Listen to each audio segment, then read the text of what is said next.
Welcome back to Game Talk from the Bench. I'm your host, Drew Barreto. Today I'm here with my co-host, my uncle, Andrew Barreto. And today we're diving into football. We're getting close to the draft, some big draft news, some big extensions, some big trade requests. That's going on in the NFL. In the NBA, we'll give you our standings update as we get right around the corner of the play-in and the playoffs. Also, huge injury news to the Lakers and a potential star leaving in the offseason. In the MLB, we'll give you our standings update. We're about 2.5 weeks into the season and some injury news in the MLB as well. But to start us off, in the NFL, we talked about it last week. Kirk Cousins would be a great fit for the Raiders, right? Fernando Mendoza looking like the first overall pick. They need a mentor. Kirk was available, and they go out and they signed him. I made a post about this, but at first it looks like a huge deal. 5 years, I believe it said 172 million. But it's not. It's a 1 year. It's 1.3 million going against the Raiders cap. They gave him a 10 million signing bonus, and Atlanta's paying him about a little over 8 million as well. So Kirk Cousins made more money in his career than Tom Brady has. It's crazy to He's say. getting paid. Crazy. But the Raiders had a veteran quarterback, and I think it's a really good move. Kirk, he knows the system of Kubiak. He was with him in Minnesota. Obviously, last year he didn't really play the backup to Michael Penix. When he did play, he didn't really play that great. But in a new scenery in Vegas, obviously he looks like he'll probably be the day one starter with the way Kubiak has been talking about how they don't want to start a rookie day one. But the thing is, the Raiders could win with Kirk Cousins behind the center, and so Raiders, who've had a really interesting offseason, probably the most interesting out of all the teams in the league, they could be a dark horse team to surprise people and somehow make the playoffs. Yeah, I think so. I love the pick, the pickup of Kirk Cousins. I mean, he immediately is the best quarterback that we've had. I've in a little while, I would say. I think we talked about this before. I wanted Kirk Cousins several years ago. Before the Garoppolo experience, before the Gardner Minshew's and the Kenny Pickett's and the Geno Smiths. I was trying to. That's who the guy I had in my mind. We finally get him. He's older now, and he's been with the Falcons, as you mentioned, and then with the Vikings as well. But I still think he's got some good years ahead of him. And being familiar with Clint Kubiak, I mean, that's just it's a win-win there, right? They were both of them together. I did a quick AI here. It tells me that the Cousins threw for over 12,000 yards and 94 touchdowns when the two worked together. So that they were very successful, and I want to say there's a couple Pro Bowls there for Kirk Cousins, and one of his better years was over 4,000 yards and over 30 touchdowns. So can that happen again? I don't see why not. Once Kubiak gets this system implemented, and they got weapons. It's just they were not put in the right system. Once Kubiak does his magic, they got a familiar coaching staff as well that I think's going to surprise some, be that dark horse and surprise some teams. And this is kind of similar to what Cousins has been through his whole career, right? Like, back when he was in Washington, they had Robert Griffin III. He was the guy they drafted to start, and then Kirk Cousins came in, and he won games. That's pretty much what he did. He came in, won games. That they gave the quarterback position to him over the younger guy. We know about in Minnesota they wanted to go a younger route, and didn't re-sign Cousins. And again, we know how that turned out. They go searching for a quarterback because McCarthy's not experienced enough right now, and he was injured. So they go out and get who was that? Kyler Murray. He signs with the Falcons, and much to his surprise, I guess to a lot of fans too, they end up drafting Michael Penix in the first round. So I think going into this situation with Clint Kubiak, they already addressed the Fernando Mendoza, elephant in the room. But at the same time, I mean, he's going to have an opportunity to play, and to start. And yeah, if you ask me, he is QB1. And what better guy to have, as your first quarterback than Kirk Cousins? I mean, we saw him on Netflix's special, right? Just an overall good guy. Holds himself accountable, studies film, looks like he wants to win, and yeah, he's getting paid. I thought it was like 20 million guaranteed or something. He's getting paid, but he also wants the opportunity to play. He wants to, like I said, win games, and I think the two of them, Kubiak and Cousins, it could be a good thing. Yeah, no, they got the connection there. Like you said, he's gonna come in knowing the situation of the QB room, unlike he did in Atlanta. And so yeah, things should look good. With the veteran starting, who knows? Maybe Mendoza looks good in camp and starts day one, but I highly doubt it. So Cousins will start with the team, so it's a good sign for the Raiders. I But got more one thing. news. One more Oh, thing on that. Like I know Cousins is 37. So in 2002, Raiders had an MVP. He was 37 years old. Rich Gannon. So you know what I mean. So anything's possible. I may be getting ahead of myself with that. He hasn't even took a snap yet. They signed Gannon. He was 34 years old. I want to say, and so he had a few years building up with John Gruden. That team was a few years building up to where he got to the MVP level that he played that year. But he was 37, so he's not too old. It's possible. and So Cousins has great options to work with. Brock Bowers, arguably one of the best tight ends in the NFL. Ashton Jeanty, he looked great behind the worst offensive line in football last year. yeah, Now the receiver core isn't nothing special, right? It's a bunch of younger guys, yeah. but you know they, Kirk Cousins, something miraculous could happen in Vegas, and if He'll there's get someone to them the do it, ball. it'd be him.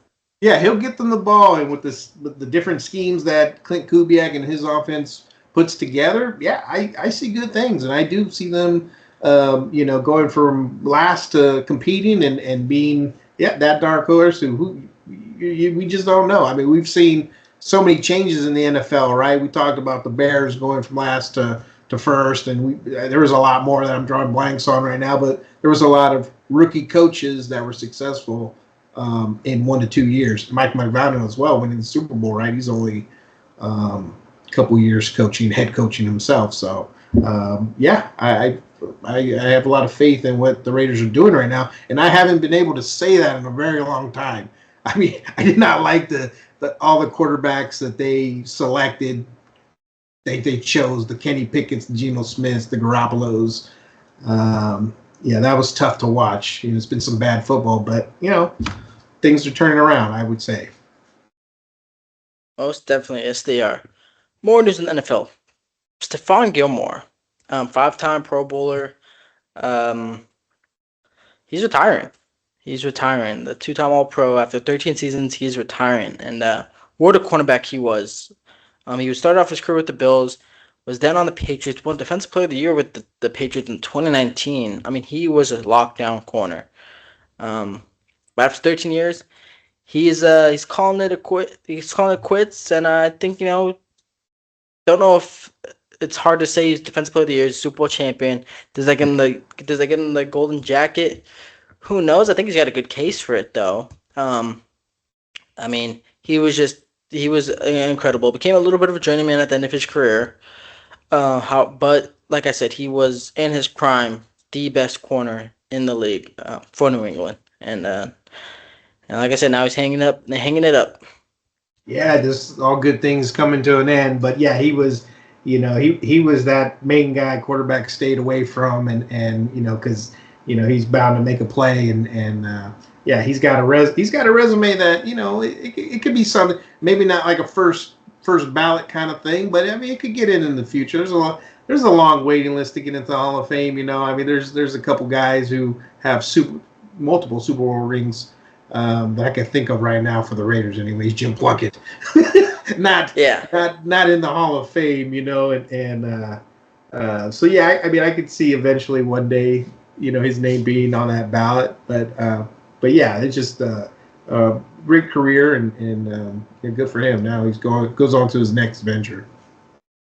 Yes, he does. Staying on the defensive side of football, Jaguars are signing edge rusher Trayvon Walker to a 4-year, $110 million contract that includes $77 guaranteed. Walker was the first overall pick in 2022, which surprised everyone, myself included. Everyone thought Aiden Hutchinson was going first overall in 2022.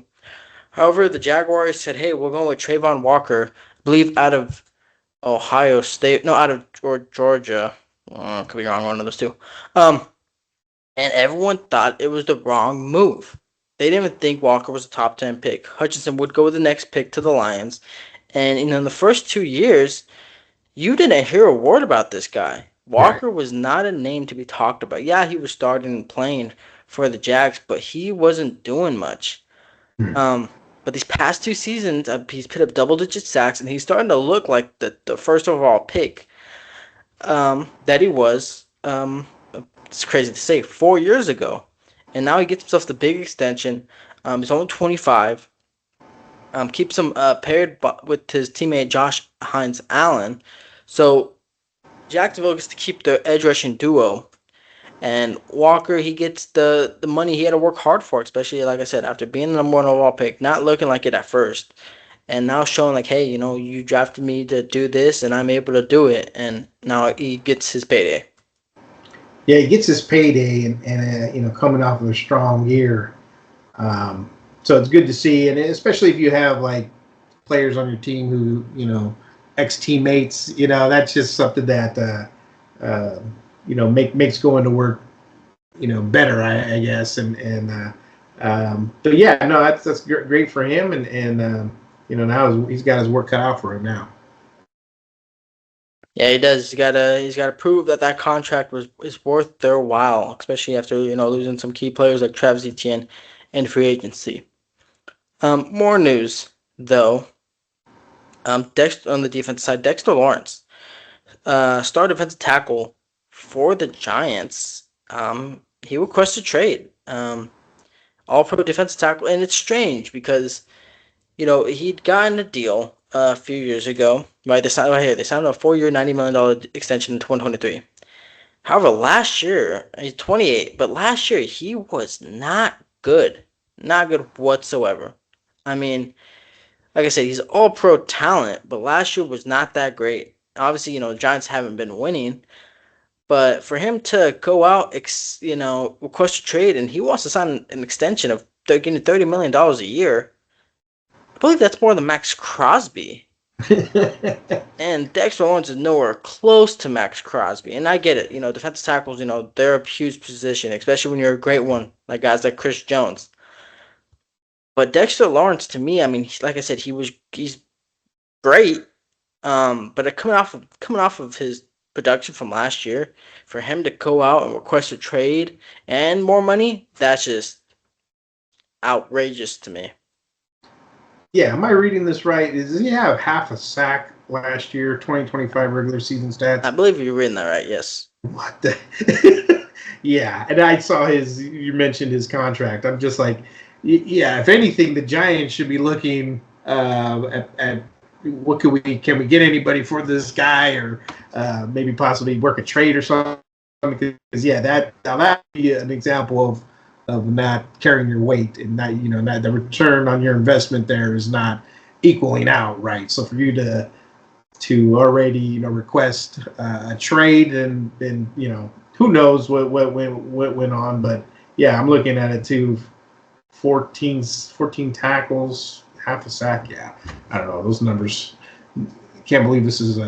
Yeah, I mean, it could, if finding the right partner. I mean, it could be great for the Giants if they get some draft capital out of him. But I don't know if a team's gonna want to extend him to a new deal. They would have to see what he does within this next year. And so I don't know. Like I said, he's great. Seems like he's getting paid a huge money already, right? It already seems Yeah, like. exactly. 4 years, $90 million. He's getting good money, and like I said, he's an All-Pro defensive tackle. He's great, but after coming off this past year, I mean, I think it's kind of crazy to request a trade and request for more money. But that's that. Final thing in the NFL, Fernando Mendoza.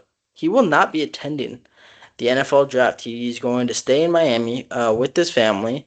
Caused some controversy. I don't see a problem with it. Obviously, you want to be with the people closest with you. His mother does have a condition that I'm blanking on the name, and so it just makes it easier for him to be at home. Obviously, Raider fans would love to support him if he was there in person. Here, she's got sclerosis.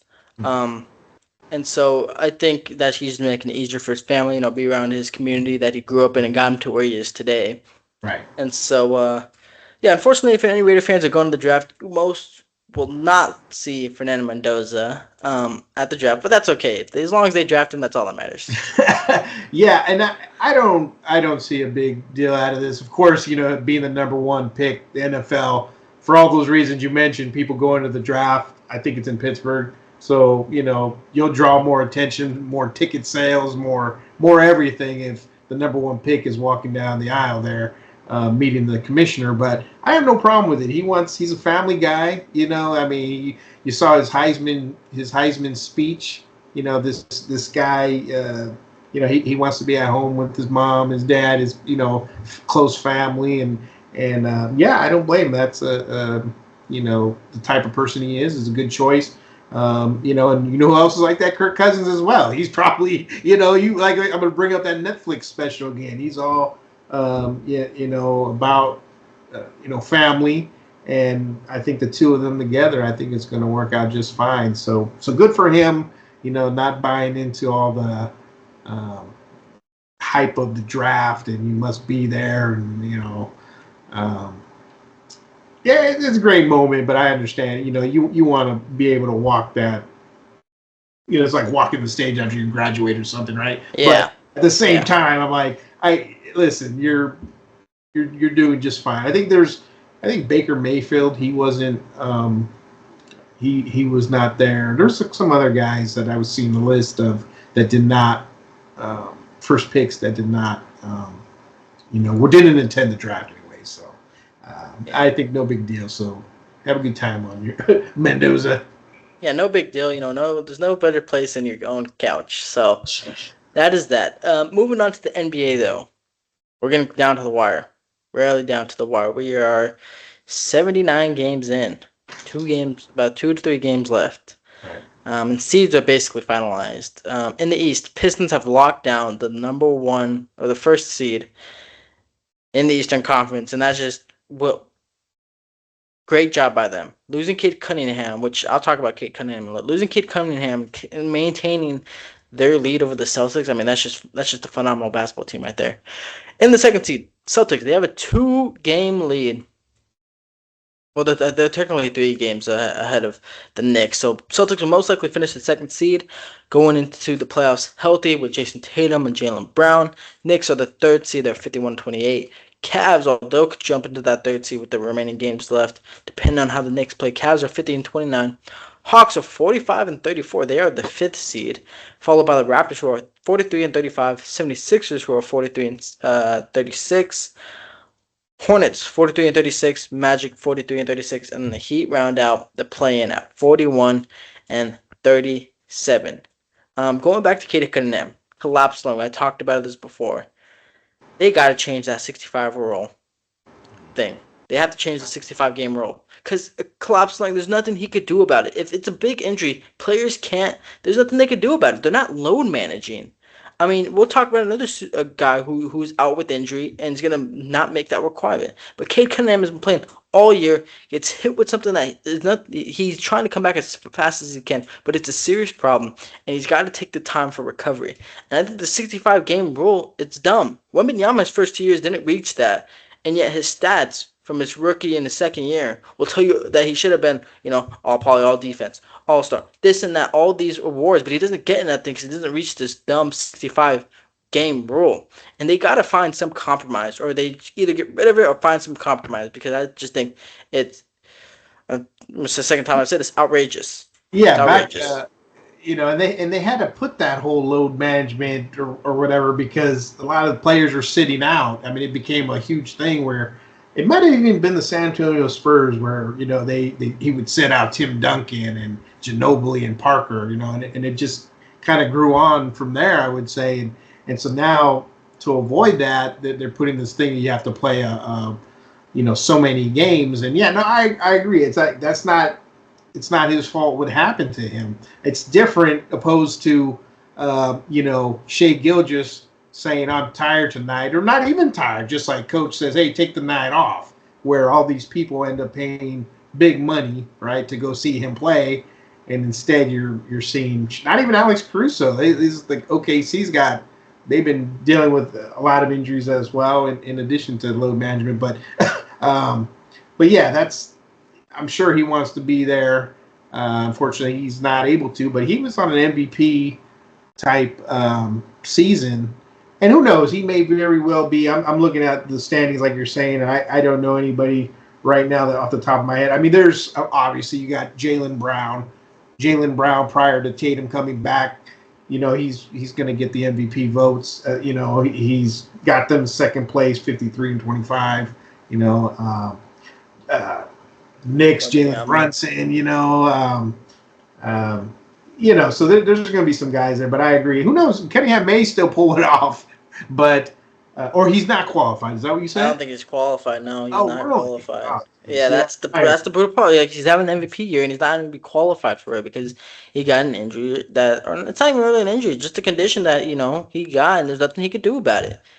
And so it's unfortunate, but yeah, I'm trying to look at these other guys who are more worthy than Cunningham, and these other teams who have a player that's more worthy than Cade, and I don't see it right now. So yeah, I mean, yeah, I think like Wembanyama is close to that. I mean, what both of those players did with their teams, teams that weren't even in the playoffs a couple years ago, now at the top seeds of each division. I mean, that's just something special. I mean, so going into the Western Conference, Thunder are 62 and 16.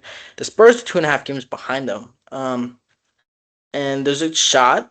It's going to be a shot in the dark. It's going to be close, but the Spurs could end up being the number one seed. And if not, it's still okay. They're at 60 wins. I mean, it's just been incredible. I believe it's the first time since 2017 they reached 60 wins, and they've been playing great, led by Victor Wembanyama. Following them is third seed Nuggets, 51 and 28, and the Lakers, who are 50 and 28. They were looking to be the third seed. However, they got hit with big injuries. Luka Doncic, hamstring injury. He's out for the rest of the regular season. He's going all the way to Europe, an attempt to get some treatment over there so he could return. But it's going to take a lot. It's a grade 2 hamstring strain. It's going to be tough. It looks like Luka will be out the first round of the playoffs with the Lakers will be without Luka the first round of the playoffs. So I think I just repeated myself. Sorry, I'm blanking. And so that's big injury news. I mean, you got 41-year-old LeBron is gonna have to try and carry what seems to be they're gonna be the fourth seed playing Kevin Durant and the Rockets. I mean, that is a tough task, even with Luka Doncic.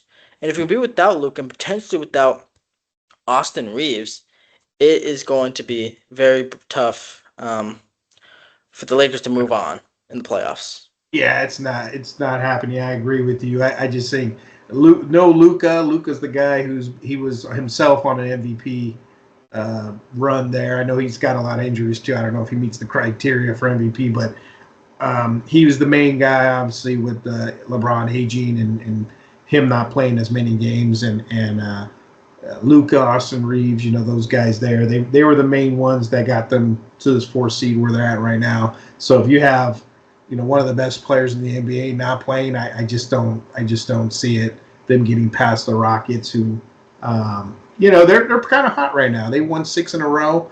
They just played the Warriors. Warriors almost, pulled one out there, but they were up by 15, and then our GOAT, was showed up and gave them a fight. But Rockets 6 in a row, and you have one of the greatest shooters in NBA history, Kevin Durant. I think that's going to be too much, along with the way they play defense. That team, I think they have enough to get past the Lakers. As far as anybody else, maybe not. We talked about Thunder. I think that it's not going to be that easy for a back-to-back. I remember in the beginning there was a lot of talk about, they're going after the 2015-16 Warriors and they're going to beat the record. And then, no. You got Caruso got hurt. Shea Gilgeous is load managing, and Hartstein has been out forever, and Jalen Williams was out for a long time. I mean, this injury bug got them, and that didn't happen. And And yeah, I think the Spurs are another team. They both are 9-1 in the last 10 games. The Spurs is the hot team. I know Wembanyama is doubtful for either today or in the future of the regular season, but yeah, I think he's got like a rib issue or something. But once he's back with their young team, yeah, that's a team that I see, causing some problems in the playoffs, especially if they get matched up with OKC in later rounds. But and let's not forget about the Denver Nuggets. It was only a few years ago where they themselves were the champions, holding up that trophy, and Jokic has just been a madman, just a one-man wrecking crew. My opinion, I think he's the guy for MVP for the fourth time. I mean, he's averaging a triple double, and just statistically, he's just been playing out of his mind. And them themselves, they won 9 in a row, and I like their chances, to for that trophy as well. Yeah, you brought it up earlier about Luka. Yeah, no, they're not protesting, but they're like I want to say challenging the 65 games because yeah, he's not going to meet with the requirement, but then again, it's an injury that he can't. There's nothing he can do about it. He got a hamstring injury. He's gonna miss games. It's not like he's load managing. So that's something that was going on. So I know Luka, he's a dark horse MVP, but now he's not even probably gonna be qualified for it. So there's that. Like you said, the Rockets fifth seed. They've been amazing. Timberwolves have a team to me. They're an interesting team. Anthony Edwards. He's supposed to be dealing with some knee problems. But they're a team that, they can battle. They showed it last year. They played great all the way up until they faced the Thunder, and then they looked like they forgot to play basketball. That rounds out this normal playoffs. For the play-in in the West, though, we have the Suns and the Clippers and the Trailblazers are at 40 wins apiece. Clippers do have one less win, so we'll see who ends up in the 8th seed there. But the 10th seed is the Warriors. The Warriors we try to talk about. They got back Steph Curry, the greatest show in the world. I mean, watching that game against the Rockets, I mean, like, wow, I missed watching that guy play basketball. I mean, he's just people. I saw someone say we gotta stop calling him the greatest 3-point shooter because he's way more than that. He's arguably one of the greatest point guard. He's not. He is the greatest point guard of all time. Watching that game against the Rockets, I mean, you can't convince me Magic Johnson is a better point guard than Steph Curry, and there's nothing. There's no debate about it. Magic Johnson doesn't do half the stuff Steph Curry does it. I don't care. Magic Johnson was 6'9". He was basically a center back in the day. He should have been getting all those rebounds and assists and whatnot. And the things that Steph Curry does at his height, at his age, no one else does it. No one else does it. No one else is close to doing it. It's just he misses 20 plus games, 2 plus months of basketball, and comes back and drops almost about a 30 piece on one of the better teams defensively. I mean, he's just Yes. incredible. Yeah, when I found out he was coming back against the Rockets, I was just like, really, against that team? I mean, that's a physical team to come back against. I was hoping he'd come back against I don't know, Sacramento Kings or something, Utah Jazz. But coming back against the Rockets, it started off slow, but like Reggie Miller kept saying during that broadcast, it's muscle memory. Like what he's got it. He's always got it. He always had it, and uh, just seeing him erupt like we've seen so many times is he's like Obi-Wan Kenobi in Star Wars. He's the only hope right there for Warrior fans and for the Warriors moving forward in the playoffs. No, it's similar to the Lakers. No Luka, you're out in my opinion. No Steph, Warriors, you're gone too. I mean, we saw it last year against the Timberwolves, right? Like he got hurt and it was over. Whoever they get matched up with, or they get past this play-in, the Warriors are only going to go as far as Steph Curry will take them, and that's just the reality of it. We've seen plenty of games. We have a handful of games that we've seen already with, Keith Santos, Pat Spencer. They're, good players. Don't get me wrong, but you're in the playoffs now. This is another level. We mentioned OKC and Wemby and Jokic. He will take Guy Santos to the triple double. You know what I mean? Yeah, and the funny thing is I have the Spurs going all the way. I don't think there's a team that could beat them. But there's one man that could beat him. He's done it twice this year, and his name is Stephen Curry. He dropped back-to-back 40-point games, close to 50 points, Yeah. to beat the Spurs. So if there's one man to beat the Spurs and upset them, it's going to take a long way to get there. They'd have to win both playing tournament games to get into the playoffs. but it's Steph Curry and the Golden State Warriors. Other Yeah. than that, I don't see a team with the shot to beat the Spurs. That's how good of a team they've been with Dylan Harper, De'Aaron Fox, Stephon Castle, Victor Wembanyama, and all the depth that they have. I don't see a team beating them, but there's one man that can, and he's done it this year, and his name is Stephen Curry. It's gonna be tough. This playoffs will be for Warrior fans. It's gonna be very tough, but yeah, as long as number 30 is there, there's a chance. They were down 15, and he brought them back. So come on, Always Obi. just shot. It's always just Yeah, shot with 30 on the court. absolutely. Yep. Moving on to the MLB standings update. I'm going to try and implement some new segments into the show, but that's for later times. But as of right now, in the AL East, Yankees, they're starting off hot. They are 8-2, followed by the Orioles, who are 5-6. Rays, Blue Jays, who were just in the World Series, have not. They started off, I believe, 3 or 4-0, and they have just been on a losing streak since. And the Red Sox are dead last. They have not been good. In the AL Central, the Guardians lead at 75. After that, Royals, Tigers, Twins, and White Sox. In the AL West, Astros, Angels, and Rangers all at 6-5. Mariners 4-8, and the Athletics are 3-7. In the National League, Mets lead the NL East at 7-4, followed by the Braves or the Phillies and the Braves. And then the Marlins and the Nationals round out that division. Reds and Brewers both 8-3. The Pirates 7-4, and the Cardinals are 6-5. They have been a great division. And then the NL West, Dodgers obviously they're currently the best team in baseball. We know that they are 9-2, followed by the Diamondbacks and Padres, who are both 5-6, and then the 4-6 Rockies and the 3-8 Giants. Giants are 1-7 at home. They have been really bad. That might be an understatement, but they have been a really bad baseball team. But injury news in the MLB. Astros ace. I'm blanking on this. Hunter Brown. He will not be thrown for the next few weeks as he deals with the grade 2 right shoulder strain. The club announced on Tuesday night or last Tuesday. Blue Jays put Addison Barger on IL. Alejandro Kirk has surgery, and Trey Savage is nearing a return. What else did I see? Mike Trout returns after a right hand contusion. And then Cubs announced that Cade Horton will need elbow surgery and he will miss the rest of the 2026 season. So tough blow for the Cubs, who are last in their division as of now. Obviously, there's still plenty of games to go, up 150 plus games to go. So that's the nice thing about baseball season is you could have a tough start and you can end off strong and make the playoffs. But yeah, a lot of injury news to start the season. We'll still get into the season, but like I said before, and I'll say it again, baseball is back. It's good that it's back. I'm glad I can watch it almost every day. Can't wait to go to a ball game, hopefully sometime soon. But yeah, good times as a sport. We got the draft coming around, NBA playoffs coming around. Hockey, I'm pretty sure it's into the playoffs. I don't watch hockey.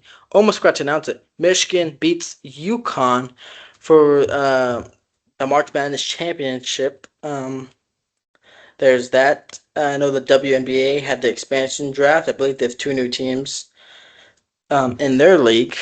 NBA still hasn't finalized if they're going to do an expansion themselves. Don't know if that will happen. But yeah, big times in the sports world, so that's great to hear. For Formula One, there isn't much news. There's no race until Miami, which is in May.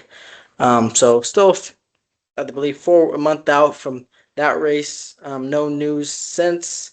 But yeah, that is all that we got for you today. You forgot UCLA women's I UCLA. did. They're UCLA, they won champions. for the first time in program Yeah, history. Am I correct? Yes, right. they beat South Carolina and Don Staley's team. Yeah. But pretty sure they blew them out. Am I correct? Yes, they blew them out. I think a lot of the starters were watching from the bench, just ready to erupt, and start celebrating the victory. Yeah, their first championship, and when after watching South Carolina they beat UConn, and yeah, I don't know if you saw that whole thing, Gino and the coach. Yeah. So I think South Carolina they put the whoop into to UConn, and I thought I don't know if anyone's going to beat South Carolina. And then seeing UCLA, handle their business against Texas and their top scorer, and drawing Booker, I believe. I forgot her first name, but and then seeing UCLA just manhandle South Carolina like that. I was shocked, but congratulations to them. They've been if you tune into Instagram, I'm getting that on my feed left and right. They're celebrating, partying everywhere. So yeah, good for them. That's well deserved. They played hard.